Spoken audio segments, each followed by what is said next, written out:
Good morning, afternoon, and evening. Wikipedia has a full list of some of the most best-selling books.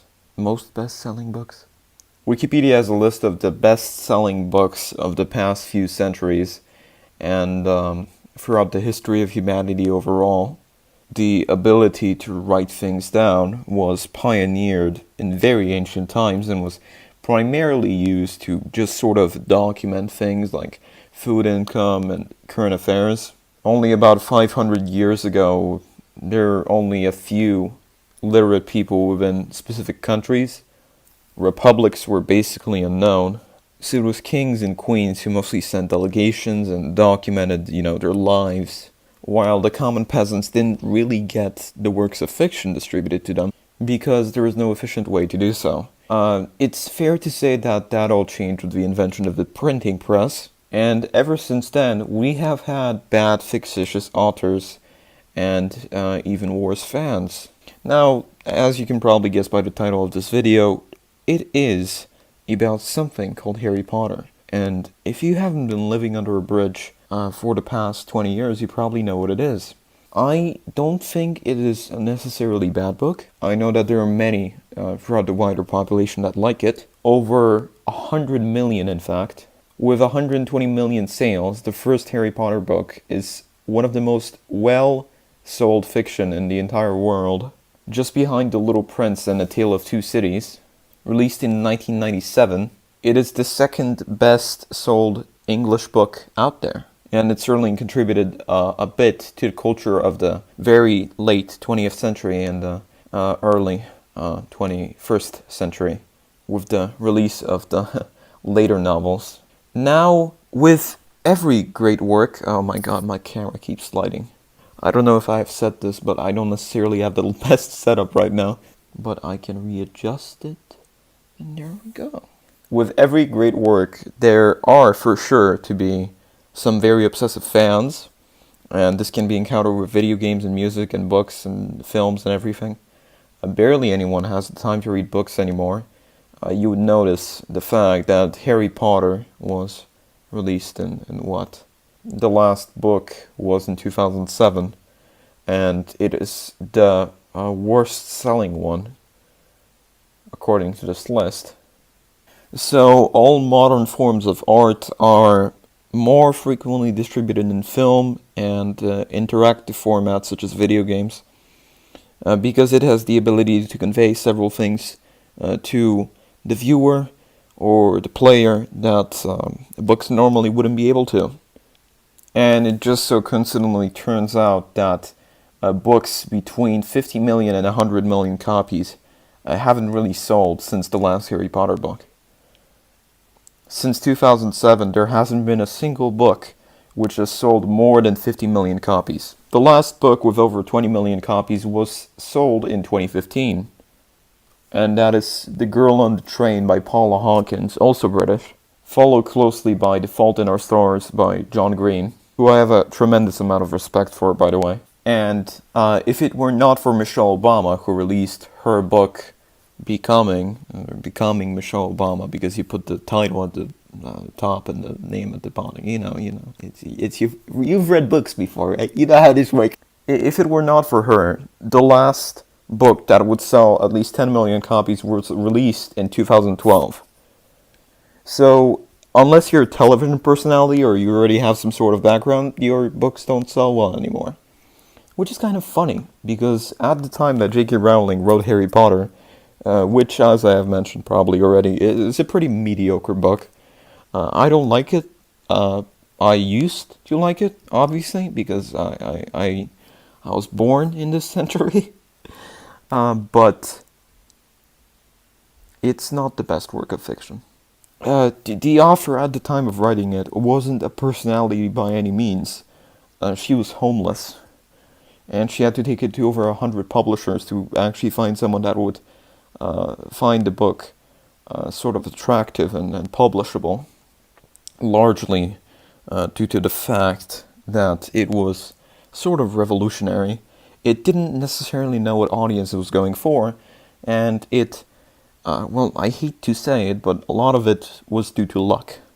the author was incredibly lucky that the book reached the audience that it did, thanks to the cultural and economic shifts of the early 21st century.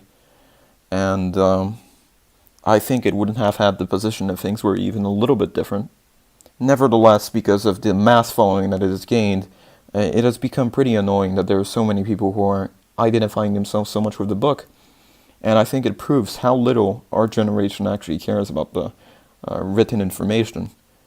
I mean, by most standards, it is probably the only book they've ever read for enjoyment.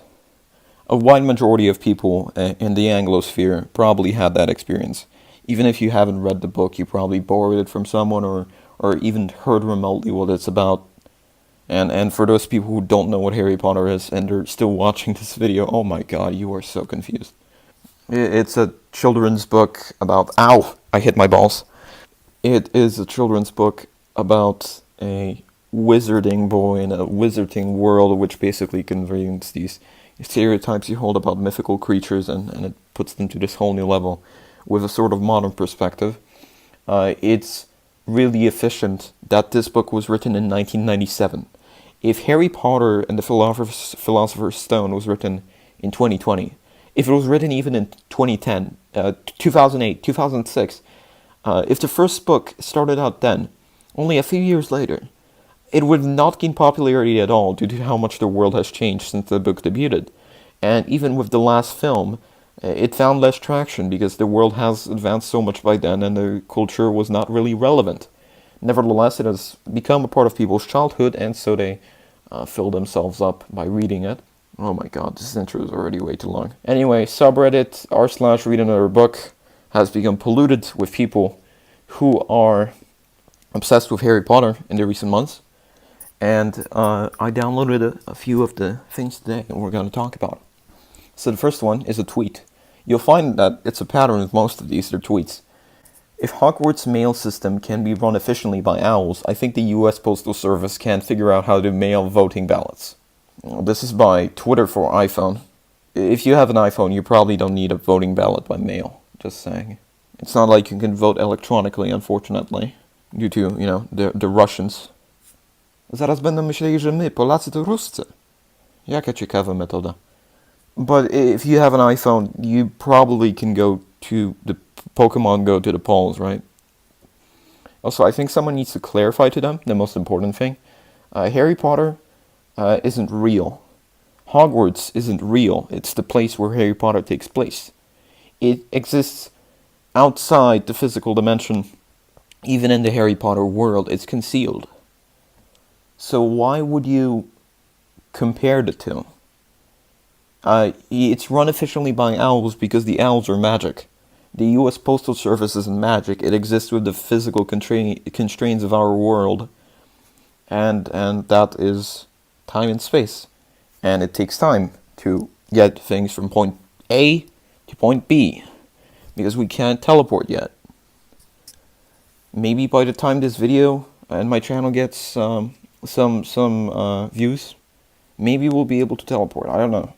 But as of August the 3rd, 2020, we can't. Next one. Anthony says he's joining the communists. A very prevalent Twitter take. And some guy with a rose in his name, also a very prevalent Twitter take, comments, "That okay, but which communism do you choose?" And then he proceeds to group leftist ideologies with Harry Potter houses. I wonder how this would work out for the right. Hufflepuff is Ancom, apparently. Ravenclaw is Trotskyist. Slytherin is the Stalinist, I don't see that. And Gryffindor is the Marxist-Leninists. And then Sam Elliott proceeds to say that he is biased, but shh. Apparently, in politics, you're just supposed to shh. 2020 is like that year at Hogwarts when Dementors were floating around sucking the joy out of everything and the only protection you had was to stay in the castle, think about happier times and eat chocolate. And you could use the same analogy for everything. And this is actually quite wholesome, but I still want to complain about it because I have no joy in life. Today I learned a Florida animal shelter removed breed cards and instead sorted dogs in a Hogwarts house. Is that really the acronym you want to use? Watching each dog play with a sorting toy, brave Gryffindor pups are athletic, Slytherins are cunning, pack leaders, Ravenclaws are problem solvers, and Hufflepuffs are loyal and friendly. How are they gonna sort the Ravenclaws though? Are they just gonna give the dogs a puzzle and see if they can do it? The dog like attaches two pieces together and they're like, "You brilliant son of a bitch." Someone at the Young Lefty Society. What house would Joe Biden be in? I'm thinking Gryffindor, but I also get some strong Hufflepuff vibes for him. 26 likes. The second most prevalent emoji is the angry one. There's nothing that suggests that kids being in school is in any way dangerous. I don't know if she said that. It just says it here. You have been told that a certain dark wizard is at large once again. This is a lie. Okay, so they're wearing the same dress, and that's it. I'm not supporting this woman here. I think she's a little bit cuckoo, but like, there's nothing similar here. It's just the dress. They're both wearing a pink dress. They don't have the same necklace. They don't have the same hair, and they certainly aren't saying the same thing. They're just saying, the first one is not even saying any, this sentence is not structured the same. She's saying there's nothing that suggests that kids in school is dangerous. So I don't think kids in school are dangerous. Wait, no, that sounds bad. I don't think kids being in school is dangerous to them. And the second says, what you believe is a lie. So is this supposed to have the presumptive assumption that I believe that kids in schools are prone to danger? Because maybe I don't. Maybe, maybe you want to steer this towards a wider audience, right? Because it's for Harry Potter fans. The most prevalent audience there is among book fans, I guess. I mean, most people probably watch the movies. But like, maybe I think the earth is flat. You don't know. Don't assume things. Husband just told me watching the federal government deal with COVID-19 is like watching the Ministry of Magic deal with Voldemort's return. And damn, if that isn't the best take I've heard this month. Really, that's the best take you've heard this month. Because I think quarantine really got it inside your extroverted head. The Ministry of Magic deal with Voldemort's return. That could literally... Again, this could be put into anything. This is like those horoscopes. Like, bruh, you could say this about anything. I don't even know this analogy is correct. I never got this far in the books. Well, and if you thought that comparing Harry Potter to real life was just a left liberal thing, here we have a MAGA post. Both were attacked and discriminated by the mainstream media. Both were berated for calling attention to a threat. Both of the supporters had to turn to alternative media to get the truth. Both accused of being liars. Both were accused of being arrogant. Both had the system fight against them. Both won. Okay, how many of these things can I apply to myself? I am not attacked and discredited by the mainstream media yet. But I was berated for calling attention to a threat before. I had some friends turn to alternative media when citing things. I was accused of being a liar before. I was accused of being arrogant before. And I guess you could say I had the system fight against me. But like, I'm living a pretty comfortable life, so I'm not going to apply that to me. I fought with the system when I was solving catch buzz. But yeah, I'm not going to apply that to myself because I haven't had any struggles in life yet. And I certainly haven't won either. So that's, what is that, 4? That's 4. All except the last 2 and the first one. So, as I said, these are extremely common things. And I don't think Harry Potter supporters his supporters had to turn to alternative media. That's all it is, politics. You can apply politics to anything. Oh, you're eating fish? I bet you're a racist. This is of course not to say that you shouldn't talk about political issues, but it might be a little bit more credible if you don't compare. Harry Potter had a massive amount of inherited wealth, never redistributed it. I like the choice of wording there, redistributed, given it. He never gave it to his ridiculously poor friend's family, and then became a magic cop. Well, Harry Potter lived in relative poverty for his beginning life. His money was kept from him, and then he used the money to kind of save the world. And cops in the Harry Potter universe don't work the same way as they do in the United States. I mean, there's clearly work that needs to be done on the police force in the United States. Especially in Chicago, Illinois. I mean, that's where this person is supposedly tweeting from. But not in Harry Potter. I haven't seen anything like that in any of the movies when I watched them 8 years ago. Where are you in the political compass? Oh, this is one of those, when I was talking about the horoscopes, this is a good one. Yeah, the sorting quiz. Yeah, no, that's a quick meme. That's gonna get me through the day, and that's your resting stop. Not long before Rowling was published, women authors were unheard of. No, this is just a bad take. This is my mom's coat. She died 20 years ago. She loved her brooches. Anyone real recognize any of them? And this one's just sad, because this woman asks if she was a Ravenclaw by any chance. But brooches and prefect brooches aren't necessarily a sort of pin that's relevant to Harry Potter. A lot of the ideas in Harry Potter are taken in from UK tradition. You could at least know a little bit about lad culture, instead of just roasting someone's dead mom. That's kind of stupid. My phone changed the word Horcruxes to hot dudes, like it wishes I were cool and popular and not an adult tweeting about Harry Potter. Number 1, your phone is correct. And number 2, this is probably a lie.